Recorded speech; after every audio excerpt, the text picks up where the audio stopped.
I sat in our dark bedroom, the computer screen glaring with a harsh, white light. A banner flashed before my eyes. Seek wisdom by understanding yourself.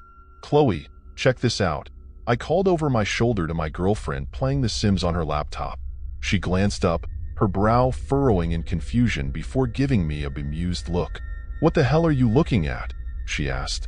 It's some cult, I replied, unable to hide my fascination. I fell down a rabbit hole and found this local place downtown. It's a derivative of Aleister Crowley and Golden Dawn bullshit. I pointed to the Google Street View image of a dilapidated storefront in an ethnic shopping center. She smirked, a hint of amusement in her eyes. I never pegged you as the religious type. Check this out, I continued, clicking through the site. They have some photos. We spent some time going through the albums celebrating various solstices. Most were taken in an odd room with black and white checkered floors, adorned with Egyptian pseudo-artifacts, bathed in the glow of red and purple lights that transformed the scene into a surreal dreamscape. The people certainly had an alternative vibe. Tattoos were plentiful, but other than that they looked like they came from all different walks of life. Many of them looked like they had their fair share of bullying in high school, no shortage of that. But most of them looked relatively normal aside from the occasional piercing. One photograph in particular caught my eye. A woman, sitting in a bright red room, sat on an altar, holding a staff in her right hand, wearing nothing. A man was kneeled before her, his arms tied behind him, rope anchored to the ceiling. They were sliding a knife down his back, a small trickle of blood dripping to the floor. Damn, Chloe started. She's butt-ass naked. You want to go? I asked. They're having a get-together tonight. You know what, fuck it. Why not? It's not like we're doing anything, she replied. Good, I smiled, standing up, because I already ordered an Uber. She sighed before opening a drawer and pulling out a small pipe. I'll go, but I'm not going sober. It was a cold, shitty Seattle winter night.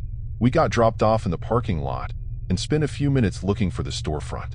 We finally found it next to a dog groomer and faux restaurant with some pun for the name I can't seem to remember. We entered the shop, which consisted of two narrow aisles separated by wood shelves barely big enough for me to fit down. We spent some time looking at the various items, my attention diverting to a vial of elk blood. I remember wondering if they were even allowed to sell this without some type of medical certification they definitely did not have while Chloe shuffled through a bowl of mix and match crystals. Can I help you? I heard a woman say from the back as she emerged from a beaded curtain. She was a short, overweight woman wearing what I could only describe as a sports bra and hula skirt. I'm George, and this is Chloe. We're here for the winter solstice celebration. Oh goody. Newcomers, she said with an out-of-place, overjoyed expression as she clapped her hands. Chloe and I laughed nervously. The door is in the back, but you can come through here just this time, she said with a smile, arm holding the beaded curtain open. We walked through a dark hallway, somehow more cramped than the shop, into a rather large room. A gaggle of people were huddled in the back, which Chloe and I quietly shuffled into. A bearded man paraded around the room, white robes and red headdress cascading into a cloak, knuckles adorned with several large rings gripping a spear, held vertically in front of him. Behind him, another bald man, white robes and yellow cloak, followed behind, white sleeves crossed over his chest. I glanced at Chloe's bloodshot eyes, tea clearly flowing through her system. I gave her a knowing look, as if to say, having fun yet? She returned a slow smile. Without warning, the entire crowd clapped their hands together over their heads as a woman in blue robes walked past, waving a censer leaking white smoke. We awkwardly followed to match the group. The blue curtains on the back wall opened to reveal an older Asian woman sitting perched on the altar I saw in the photos, again, completely naked. And before you ask, no, she wasn't attractive. It's never the ones you hope it is. The red-robed man kneeled down and softly kissed her knees. I glanced back at Chloe. Her smile was so big I was afraid she was going to laugh at any moment. I pinched her on the side and whispered into her ear, do not fucking laugh. Honestly, I think I just made it worse. Her face turned beet red as she bit her cheeks. The ritual went on for another half hour or so. They must have said, Do what thou wilt shall be the whole of the law, at least a dozen times. We were getting kind of bored and were ready to leave before the woman in the blue robes wandered in with a caged chicken. No fucking way, I thought. Surely enough, the man in the yellow robes held the chicken high in the air, before slitting its throat and draining blood into a large metallic basin. The man winced as the chicken flailed violently, scratching up his arms, before eventually succumbing to blood loss. One by one, each person there stood between a white and black pillar saying love and intention in Greek before eating a piece of something, taking a sip of blood, and saying, "There is no part of me that is not of the gods." Chloe and I hung back and politely declined when our turn came. Once all was said and done, they busted out some alcohol and started celebrating. We slipped out into the street, bursting out laughing. After we finally collected ourselves, Chloe whipped out her phone and showed me she took dozens of pictures of the ritual. We laughed our asses off the entire way home. First thing she did was open her laptop and post the pictures on Twitter, tagging the lodge with the caption, "Me and the boys chilling right now." We returned to the usual rhythm of our lives. I went to work, conducting meetings and answering emails, while Chloe went back to her classes. A few days later, Chloe checked her Twitter and saw that she had gained a few thousand likes. The whole ordeal became a running joke between us. I would eat fruit snacks and sip on my soda, saying, "There is no part of me that is not of the gods."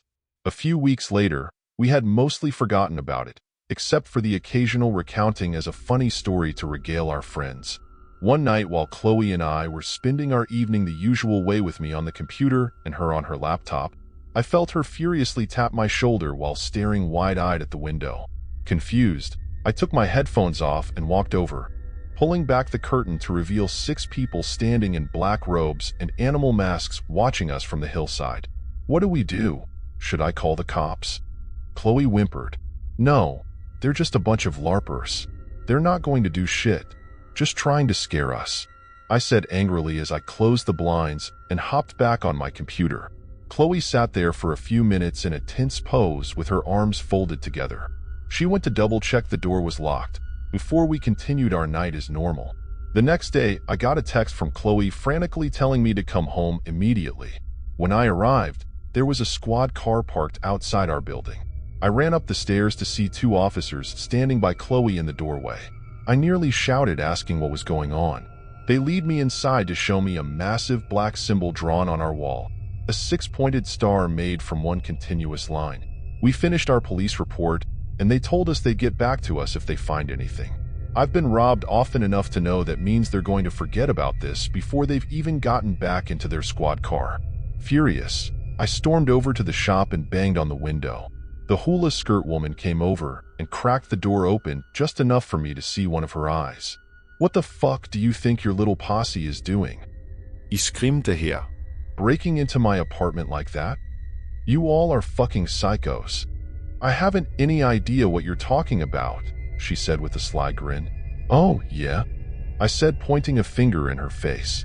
"If anyone tries any shit like that again, I'm going to burn your goddamn shop to the ground. Do you hear me?" She looked at the ground, clearly nervous. I have never blown up at a stranger like this, but I could tell my threats were working. After a moment of silence, I stormed off again, back towards home. "You meddle with forces you do not understand," she called out from the shop. I picked up a glass bottle from the sidewalk and chucked it, smashing against her shop window, forcing her to close the door and disappear into the shadows. I'm not particularly proud of how I behaved in this moment, but unless you've had someone break into your home and draw shit on the walls, hold on to your judgment. The next few days passed without so much as a peep from them. Chloe and I began to relax, convincing ourselves that the cult had been scared off. Life seemed to be returning to normal, and the unsettling incident became just another story.